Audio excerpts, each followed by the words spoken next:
확진이 됐고요. 저희 다행히 저나 아내랑 또 막내 아들은 다행히 음성이 나왔습니다. 그래도 이제 혹시 저희가 이제 아이들 같이 있으니까, 물론 아이는 집 안에만, 방 안에만 다 갇혀 있습니다.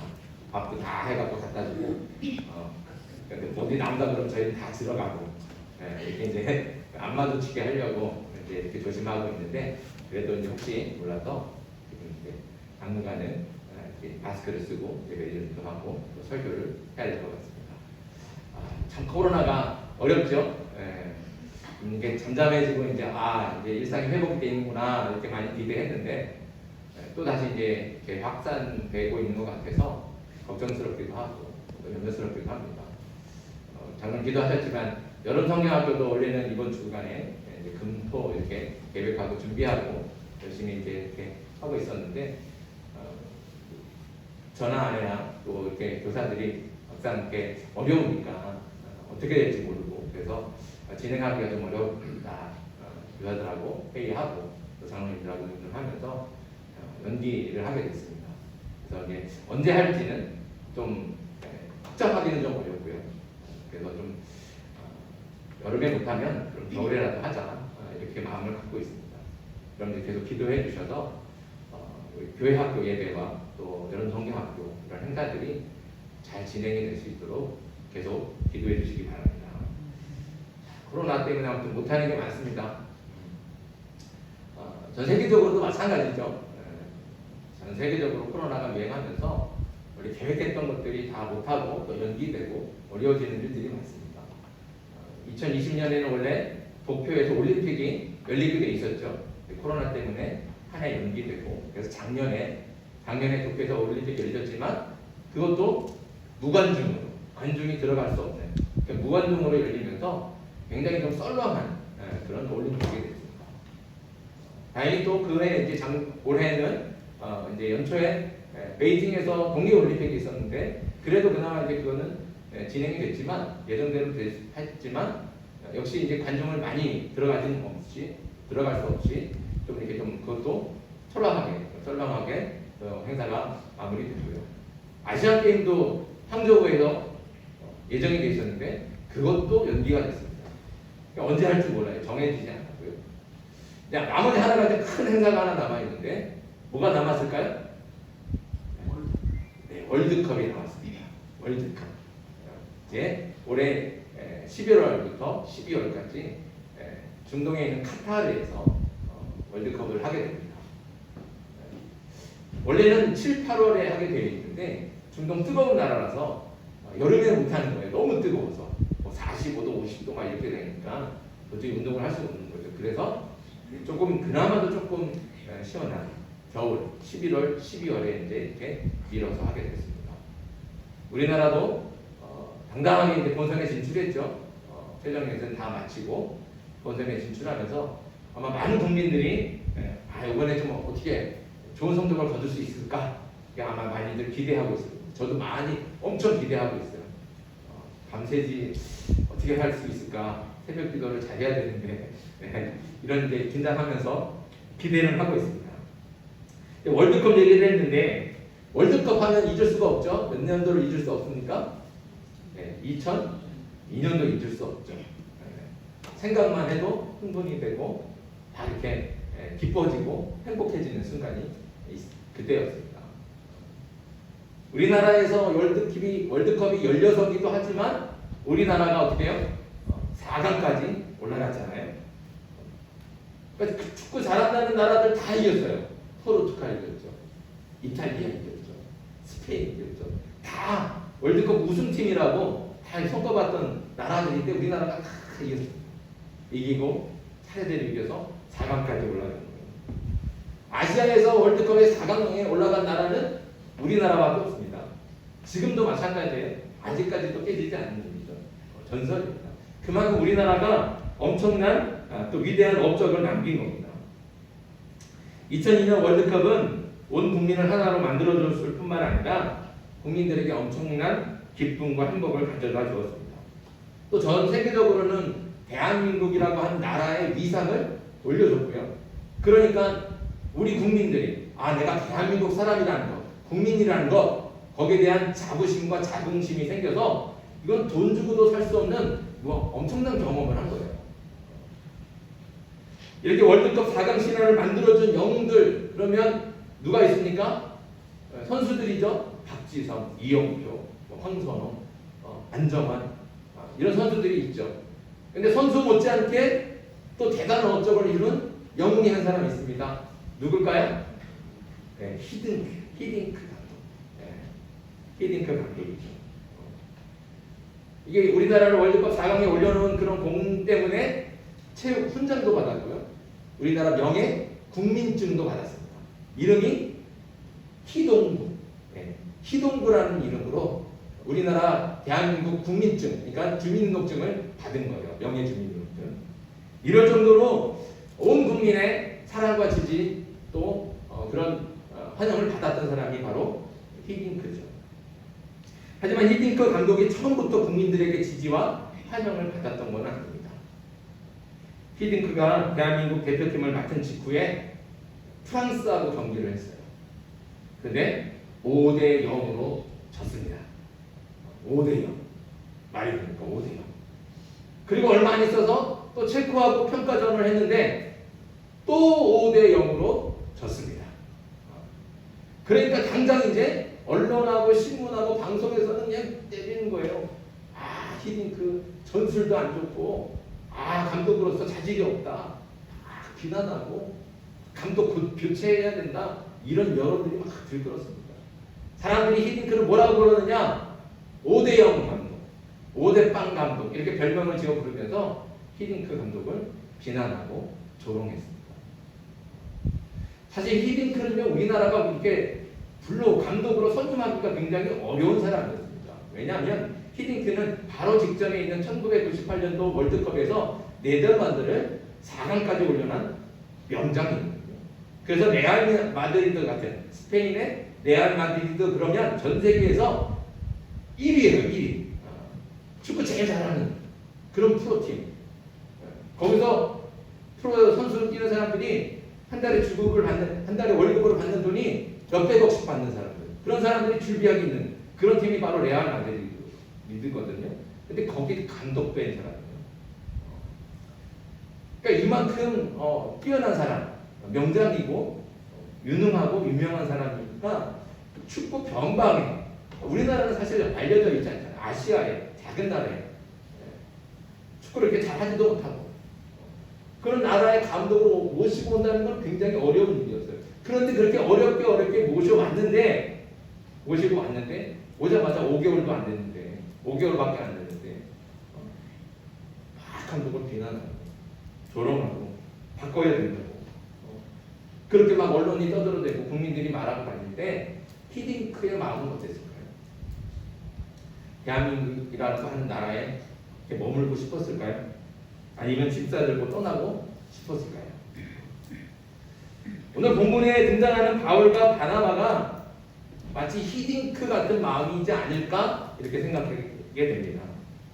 오늘 본문은 바울과 바나바가 1차 전도 여행 중에 이고니온이라고 하는 곳에서 전도를 하는 내용입니다. 이고니온에 도착한 바울과 바나바는 그곳에 있는 유대인의 회당에 들어가서 거기서 하나님의 말씀을 가지고 또 복음을 증거했습니다. 1절에 보니까 바울이 전한 복음을 유대인들이 들었을 뿐만 아니라 유대인들뿐만 아니라 그 헬라인도 들었다는 거예요. 그리고 많은 사람들이 허다한 무리가 믿었다는 것이죠. 예수님을 믿었다고 말씀하고 있습니다. 그만큼 이고니온 사람들이 바울과 바나바에게 호의적이었다는 말입니다. 많은 사람들이 바울과 바나바를 신뢰하고 지지하고 믿었다는 것이죠. 그런데 2절에 가면 뒤이어서 2절에 가면 분위기가 싹 바뀝니다. 2절 말씀 같이 한번 읽어볼까요? 시작. 그러나 순종하지 아니하는 유대인들이 이방인들의 마음을 선동하여 형제들에게 악감을 품게 하거늘. 분위기가 바뀌잖아요. 예수님을 믿지 않는 유대인들이 이고니온까지 쫓아와서는 이고니온 사람들을 선동했다는 거예요. 선동했다는 건 뭐예요?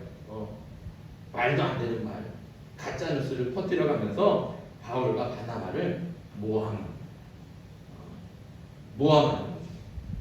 그랬더니 호의적이던 사람들이 돌변해서 바울과 바나바에게 악한 감정을 가지게 됐다, 이렇게 말씀하고 있습니다. 여기 악감을 품게 됐다, 이 말은 미워하고 증오했다는 말이에요. 그냥 마음으로 그런 것이 아니라 바울과 바나바를 비난하고 조롱하고 또 핍박까지 하는 겁니다. 바울과 바나바뿐 아니라 이고니온에 있는 그리스도인들에게까지 심하게 괴롭혔다는 것이죠. 바울과 바나바와 그리스도인들까지 아주 심하게 괴롭히게 된 거예요. 처음에는 호의적으로 말씀을 잘 듣고 따르던 사람들이 갑자기 돌변해서 이렇게 괴롭히는 사람이 되었으니까 바나바와 또 바울의 입장에서는 얼마나 당황스럽겠습니까? 바울과 바나바가 도둑질을 한 것도 아니잖아요. 그렇다고 악한 일을 한 것도 아니고 오로지 이고니온에 있는 사람들을 구원받게 해주려고 그 사람들을 구원하려고 그런 열망을 가지고 복음을 증거하는 거예요. 예수 그리스도를 전하는 것이죠. 그렇게 진심을 다해서 사랑하고 섬기고 복음을 전한 것밖에 없습니다. 그런데 처음에는 호의적이던 사람들이 갑자기 돌변해서 바울과 바나바를 비난하고 조롱하고 괴롭히고 있으니 바울과 바나바가 어떻게 해야 되겠습니까? 여러분 같으면 어떻게 하겠습니까? 계속 머물고 싶으십니까? 아니면 빨리 가야겠다, 여기는 더 이상 있을 것이 못 된다 하고 떠나야겠습니까? 저 같으면 뒤도 안 돌아보고 빨리 떠났을 거거든요. 하지만 바울과 바나바는 어떻게 합니까? 그 다음 3절 말씀이 놀랍죠. 3절 말씀도 같이 한번 읽겠습니다. 3절 말씀 같이 읽습니다. 시작. 두 사도가 오래 있어 주를 힘입어 담대히 말하니 주께서 그들의 손으로 표적과 기사를 행하게 하여 주사 자기 은혜의 말씀을 증언하시니. 아멘. 이 말씀을 읽으면서 3절 말씀에서 우리를 소름 돋게 하는 말씀 딱 네 글자 뭐가 있을까요? 오래 있어요. 오래 있어요. 바울과 바나바는 자신을 비난하고 조롱하는 사람들, 그 이고니온 사람들을 떠나지 않았습니다. 비난과 조롱을 받고 괴롭힘을 당하면서도 떠나지 않았습니다. 그냥 떠나지 않은 정도가 아니라 오래 머물렀다는 것이죠. 얼마나 오래 머물렀는지 그 기간을 정확히 알 수는 없지만 상당한 기간 동안 그 이고니온에 머물러 있었다는 거예요. 우리도 하나님의 일을 하면서 비슷한 경험을 할 수 있습니다. 좋은 마음으로 시작했는데 오히려 사람들에게 질책을 당하고 비난을 받을 때는 억울하기도 하고 또 마음속에서 분한 마음이 들기도 하죠. 그러면 어떻게 합니까? 에이, 다 때려쳐. 화를 확 내고 나가버리기도 하고, 더 심하면 교회를 떠나기도 하고, 떠나고 싶은 마음이 내 마음속에 막 가득하게 생길 때도 있어요. 하지만 오늘 바울과 바나바를 보면 분명히 그럴 수 있는데도 불구하고 그렇게 중도에 포기하거나 또 화를 내지도 않습니다. 떠나지 않고 참고 인내하며 오래 머무른다는 것입니다. 온갖 비난과 조롱과 괴롭힘에도 불구하고 떠나지 않고 오래 머물면서 변함없이 섬기고 사랑하며 담대하게 복음을 전하고 있는 겁니다. 하나님의 이름은 이렇게 하는 겁니다. 선한 일도 마찬가지고 우리 인생도 이렇게 살아가는 겁니다. 모든 사람들이 다 우리를 칭찬하지 않습니다. 모든 사람들이 다 우리의 일들을 알아주지 않습니다. 내가 기대하고 소망하는 것처럼 그렇게 다 대해주지 않아요. 그러나 사람을 보고 하면 어떻게 해요? 화내고 때려치고 떠나가 버리죠. 그러나 오늘 바울과 바나바처럼 참고 인내하면서 오래 머무는 것, 그것이 하나님의 일인 줄 믿습니다. 저와 여러분이 그렇게 바울과 바나바와 같이 되길 소망합니다. 그렇다면 바울과 바나바가 억울하게 비난과 조롱과 미움을 받는 중에도 오래 머물 수 있었고 또 괴롭힘을 당하는 중에도 담대하게 복음을 전할 수 있었던 비결은 무엇일까요? 비결. 3절 말씀의 비결이 있습니다. 3절 말씀 다시 한번 읽어보겠습니다. 다시 한번 읽습니다. 시작. 두 사도가 오래 있어 주를 힘입어 담대히 말하니 주께서 그들의 손으로 표적과 기사를 행하게 하여 주사 자기 은혜의 말씀을 증언하시니. 아멘. 자, 3절 말씀에서 찾을 수 있는 비결은 무엇입니까? 주를 힘입는다. 주를 힘입니다. 여기 주를 힘입어 라고 하는 말에는 두 가지 뜻이 있습니다. 첫째는 말씀 그대로 사람의 힘이 아니라 주님께서 주시는 힘으로 감당하는 겁니다. 자기 힘으로 하는 게 아니에요. 하나님께서 주시는 힘으로 한다는 거죠. 비난과 조롱을 당하고 미움을 받고 괴롭힘을 당하는데도 떠나지 않고 오래 머물 수 있는 것은 사람의 생각과 능력으로 되는 것이 절대로 아닙니다. 사람의 힘으로 되는 게 아닙니다. 사람의 능력과 생각으로 했다면 오히려 화를 내면서 때려치는 게 맞습니다. 사람의 감정에 사로잡히면 그럴 수밖에 없다는 거죠. 그게 자연스러운 거예요. 하지만 성령에 사로잡혀서 성령의 능력으로 하나님의 마음과 하나님의 은혜가 바울과 바나바를 사로잡으니까 인간의 생각을 뛰어넘어서 하나님의 마음을 품고 그렇게 참고 인내하며 오래 머물 수 있었다는 겁니다. 이런 사람이 구약에도 또 있습니다. 누구냐? 바로 예레미야죠. 예레미야는 하나님의 선지자로서 이스라엘 백성들에게 하나님의 말씀을 선포했습니다. 하지만 그에게 돌아온 것은 비난과 조롱과 저주밖에 없습니다. 예레미야는 이스라엘 백성들이 제발 하나님께로 돌아오기를 원하는 그 마음, 그 간절한 마음, 그 이스라엘 백성들을 정말 너무너무 사랑하는 마음, 그 마음 하나로 하나님의 말씀을 전하는 거예요. 하나님의 말씀을 선포하는 거예요. 이 말씀을 듣고 이스라엘 백성들이 제발 하나님께로 돌아와서 구원받기를 원하는 거예요. 그 열망 가지고 하나님의 말씀을 전하고 선포했는데 그는 오히려 비난받고 조롱당하고 괴롭힘을 당하고 사람들이 때리는 거예요. 매 맞죠. 감옥에 갇히죠. 구덩이에 던져지죠. 칭찬받는 거는 고사하고 매 맞고 감옥에 갇히고 구덩이에 던져지고 비난받고 조롱당하고 도대체 할 수가 없는 거예요. 너무너무 괴로운 거예요. 그래서 예레미야가 속으로 결심하는 겁니다. 내가 다시는 하나님의 이름으로 말하지 않겠다. 내가 다시는 하나님의 말씀을 선포하지 않겠다. 그런데 어떻게 됐을까요? 그런 게 어떻게 됐을까요? 예레미야 20장 9절에 내가 다시는 여호와를 선포하지 아니하며 그의 이름으로 말하지 아니하리라 하면 나의 마음이 불붙는 것 같아서 골수에 사무치니 답답하여 견딜 수 없나이다. 예레미야의 마음에 불같은 성령이 임하셔서 예레미야를 사로잡으니까 하나님의 말씀을 선포하지 않을 수가 없는 거예요. 가슴이 뜨거워지고 마음이 막 불리듯이 너무너무 안타깝고 이스라엘 백성들을 향해서 선포하지 않으면 목이 타들어올 것 같이 견딜 수가 없는 거예요. 그래서 괴롭힘을 당하는 거 알지만 이렇게 말하면 이렇게 선포하면 하나님의 말씀을 선포하면 비난받고 조롱받을 거 뻔히 알지만 괴롭힘 당할 것 뻔히 알지만 핍박 당할 거 다 알지만 그럼에도 불구하고 성령에 사로잡혀서 하나님의 영에 사로잡혀서 떠전하고 선포할 수밖에 없습니다.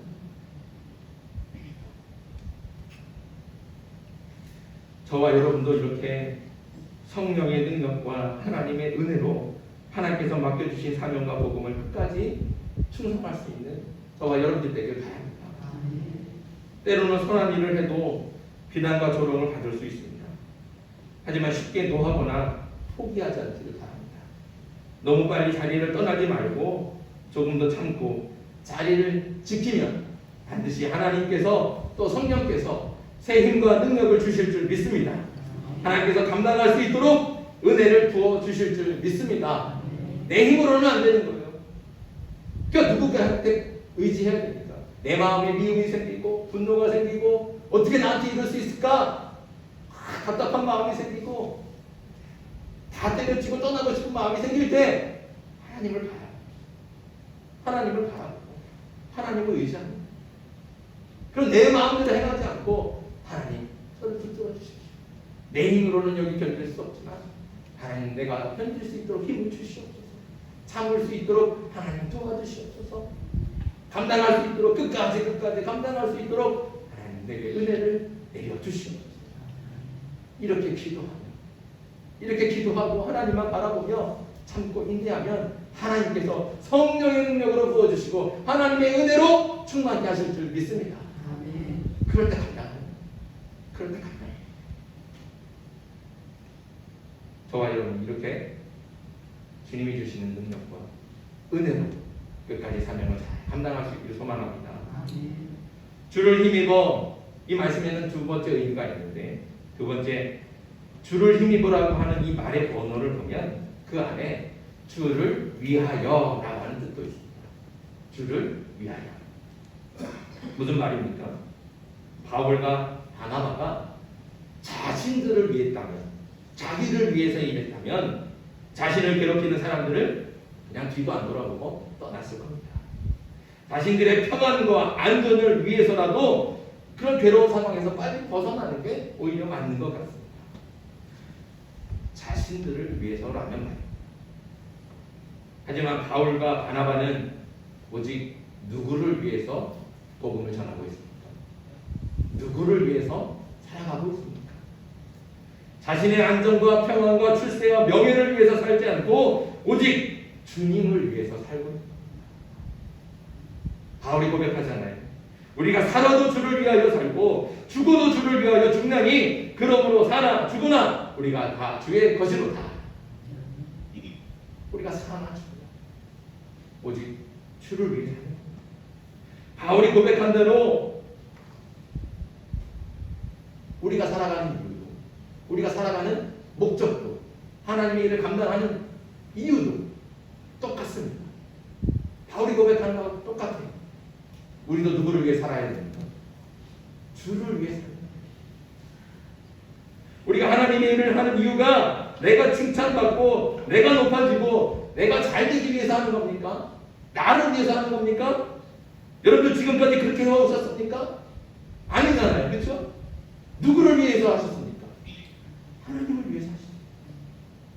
지금까지 누구를 위해서 살고 계십니까? 하나님을 위해서 살고 있지 않습니까? 우리는 다 살아도 주를 위해 살고 죽어도 주를 위해 죽는 그리스도인인 줄 믿습니다. 나를 생각하면 비난과 조롱을 그냥 당하고만 있을 수가 없죠. 나만 생각하면 자존심이 너무 상하잖아요. 화가 속에서 나잖아요. 또 못 참는 거예요. 나를 생각하면. 또 나를 위한다면 괴롭힘을 당하고 어떻게 참을 수가 있겠습니까? 속에서 화가 치밀어 올라서 도저히 참을 수가 없습니다. 나를 위한다면 말이에요. 하지만 주를 위해서는 괴롭힘을 당하고 억울한 일을 당해도 참고 인내할 수 있습니다. 포기하지 않고 떠나지 않으며 오래 머물 수 있습니다. 주를 위한다면 그렇게 하는 것이 마땅하다는 것이죠. 왜 그렇습니까? 주님께서 그렇게 하셨거든요. 우리 주님께서 그렇게 하셨습니다. 우리 주님은 주님을 위해서, 예수님 자신을 위해서 이 땅에 오시지 않았습니다. 우리를 위해서 영광보다를 다 내려놓으시고 사람으로 이 땅에 오십니다. 우리 주님께서는 우리를 대신해서 우리가 받아야 될 비난과 조롱을 다 예수님께서 받으셨습니다. 우리를 위해서. 우리 주님께서는 우리를 위해서 십자가를 지시고 대신 죽기까지 하셨습니다. 주님께서는 자신을 위하지 않고 오로지 우리를 위해서, 죄인된 우리를 위해서 기꺼이 비난과 조롱을 받고 수치와 모욕을 당하셨고 핍박을 참아내시며 목숨까지 아끼지 않으셨습니다. 그래서 지금 우리가 구원받고 이렇게 은혜 가운데 살고 있는 것 아니겠습니까? 우리가 예수님을 믿고 구원받았다면 그 예수님을 사랑한다고 말하면서 내가 따르겠노라고 결단한다면, 그래서 그리스도인이 된 것이라면 주님께서 우리를 위해 그러셨던 것처럼 우리도 주님을 위해서 그렇게 해야 하지 않겠습니까?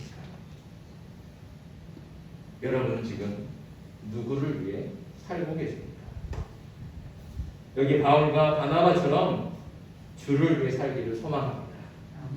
저와 여러분이 오직 주를 위해 살아서 주를 위해 비난과 조롱을 참고 주를 위해 괴롭힘을 견뎌내며 주를 위해서 오래 참을 수 있기를 바랍니다.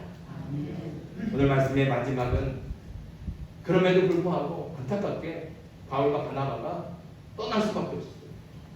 돌로 쳐 죽이려고 하니까 그 위험을 감지하고 떠날 수밖에 없었어요. 글자 그대로만 보면 눈에 띄는 결과가 없어요. 열매가 없는 것 같이 보여요. 실패한 것 같이 보여요. 그러나 이것은 결코 실패가 아닙니다. 왜 그렇습니까? 이 모든 사역은 하나님께서 하시기 때문에. 그러니 그 결과가 뭐 실패다 성공이다 이런 걸 우리가 판단할 재주가 없습니다. 우리는 그런 권한이 없어요. 다만 오늘 말씀은 우리가 하나님께서 맡겨주신 사명을 감당하며 하나님의 일을 행할 때 어떤 마음으로 어떻게 해야 할지, 또 그리스도인으로서 믿음의 삶을 살아갈 때 어떻게 살아가야 될지를 우리에게 알려주고 있는 겁니다. 살다 보면, 또 하나님의 일을 하다 보면 좋은 마음으로 선한 일을 했지만 아무도 알아주지 않고, 어떤 사람도 알아주는 사람 한 사람도 없이 오히려 비난과 조롱을 당해서 억울하고 화날 때가 분명히 있을 겁니다. 그때마다 화를 내고 다투고 그만두고 떠나는 것이 능사가 아니에요.